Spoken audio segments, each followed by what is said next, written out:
What's going on, everybody? This is the Post Game Report. I am JVB. Yeah, 2 episodes in a row. Something on Twitter got me motivated to record this episode, and basically, it's nothing new. It's just a bunch of people either making up stuff about the Xbox Series X or the S, or people making stuff up about the PlayStation 5. The trolls, the fanboys, they never go away. And of course, because there are platforms where people can make some noise, they are going to make it. You know, they can go on YouTube and spit out some nonsensical trash, or they can simply go to Twitter and Facebook or wherever, Discord, and spread false information.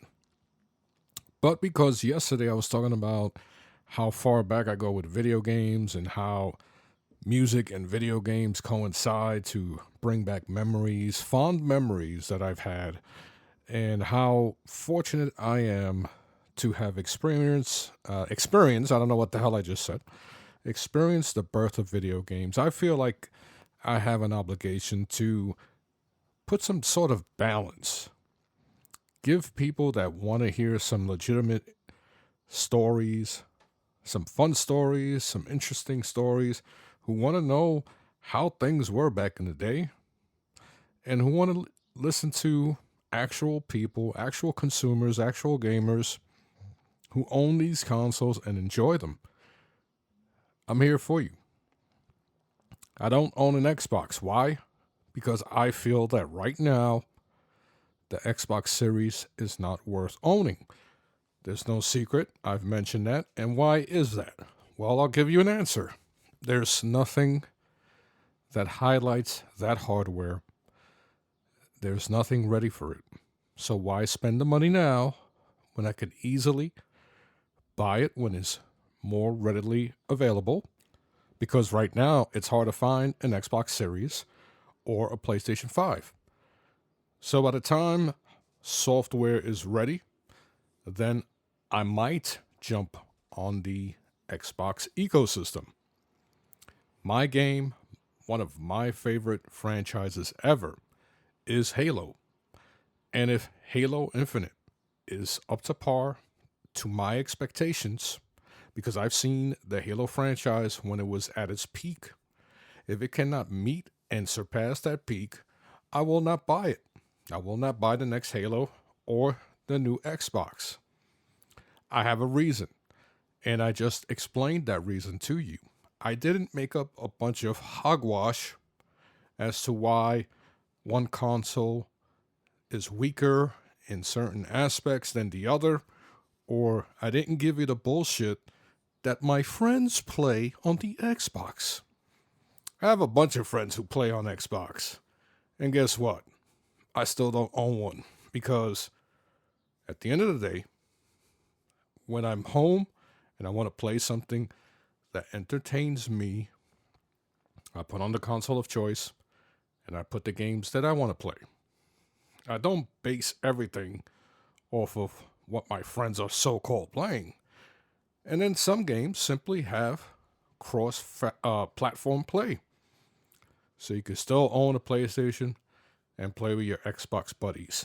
Now, the funny thing is, there are some prominent YouTubers who are mainly, well, the reason why I'm having trouble calling them something because they own a PlayStation 5, they own the new Xboxes. As a matter of fact, Microsoft sent them new Xbox consoles because all they preach is this Xbox agenda, but they own the PlayStation 5 as well. So they have this big audience of Xbox extremists who follow them on social media, on YouTube, but yet they own a PlayStation 5. So does that make sense to preach an agenda and have this audience based on that agenda and then still own the PlayStation 5?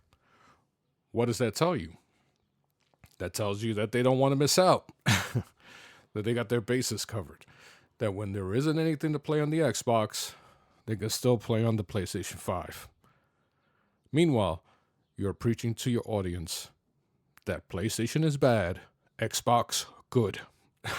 It's so ridiculous. And you know what? I can't fault them for doing their hustle and being good at it. It's the audience that uh, encourages them to behave this way. It enables them. You know, people use the word enablers, and that's what these people are. You encourage somebody to lie to you, they are going to keep lying to you because that is what works. For me, I can never do that. People call me what they will, but they know I don't lie. They know I don't bullshit. People don't like me because I'm too honest and upfront about it. But I'm a consumer. I'm somebody who spends money on something, and when it doesn't meet my expectations, because I have a platform, I'm going to use it to tell people why I don't like it. I told you guys why I wasn't buying a new Xbox. I didn't make up shit. It's the truth. I didn't make up anything that no one else can find and agree or disagree with me. You might say, no, there are plenty of games. But that's fine. That's your opinion. That's why you bought one. I'm not going to call you a liar. So, the enablers. There are too many enablers. You see people putting fucking Gorilla Glue on their hair.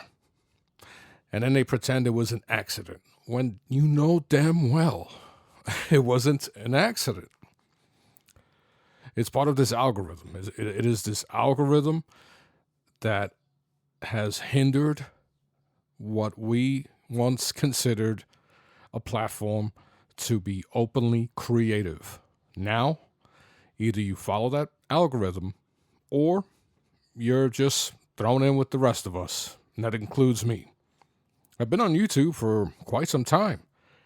I don't follow the algorithm. I refuse to open a video on YouTube and say, it's your boy JVB. I refuse to tell people to smash that like button. I refuse to tell people, see you in the next one. I refuse to have a desk that is bright white with neon lights behind me and everything perfectly placed, plants and all kind of shit. I don't follow the algorithm. When I want to create something on YouTube, I create it. Whether people like it or not, hey, that's not my problem. I'm a creative. When something pops in my head, I turn it into a reality.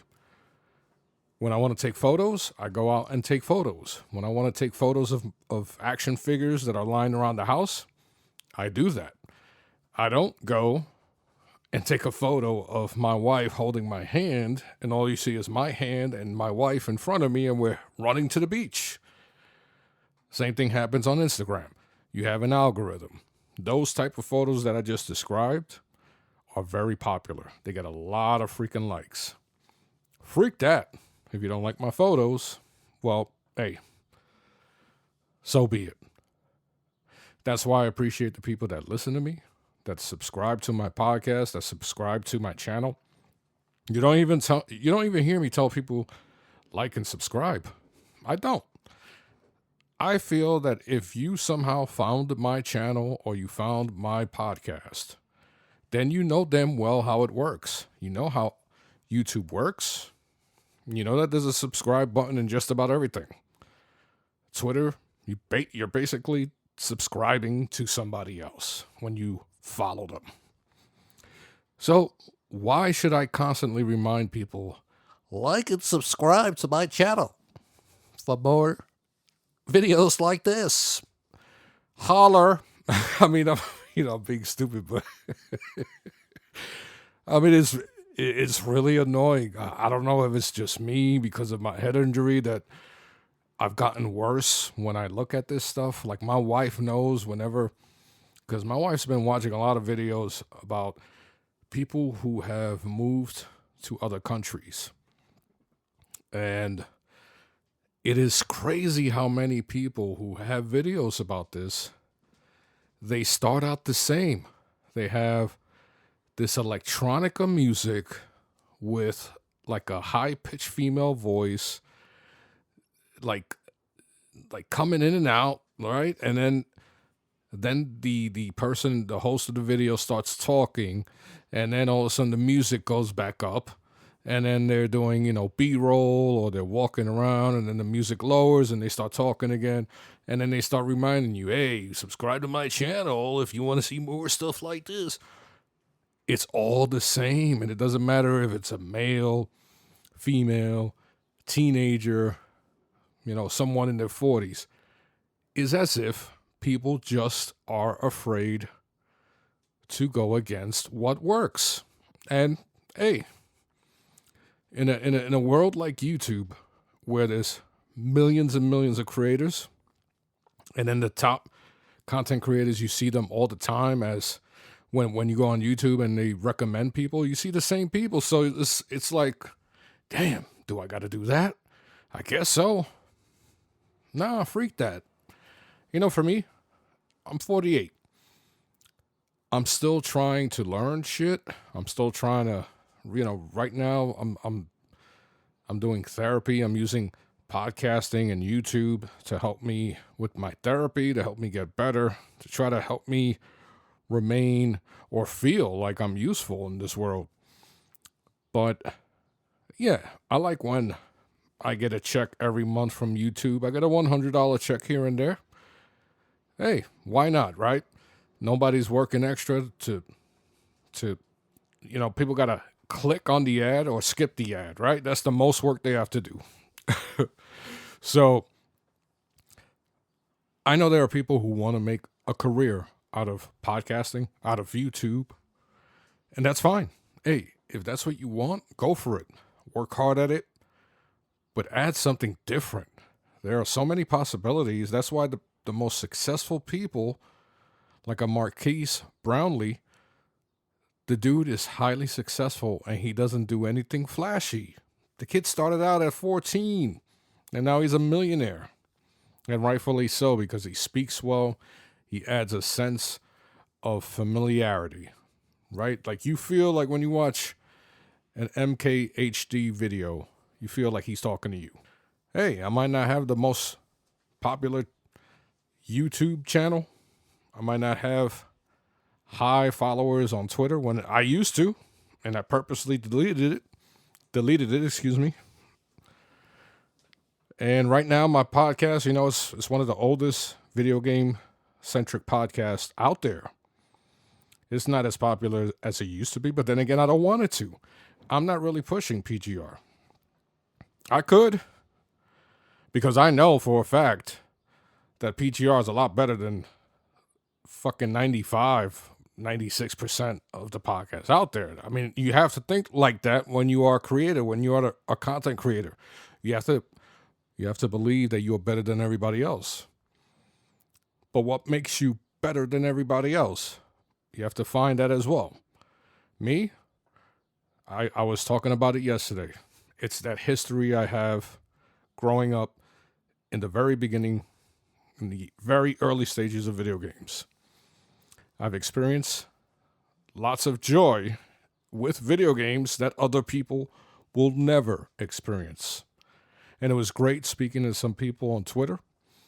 They were sharing the same stories after hearing the episode.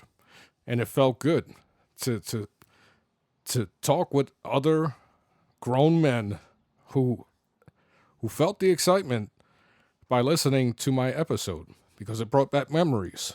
That's something that a lot of these podcasts, they just don't do nowadays. If anything, when you listen to some of these podcasts, you're more perplexed than anything. You're like, what the hell did they just talk about? Where's this information to back up their statement, and where are they gathering this news? There's so many people regurgitating the same thing. You just look on Twitter, you look on Facebook.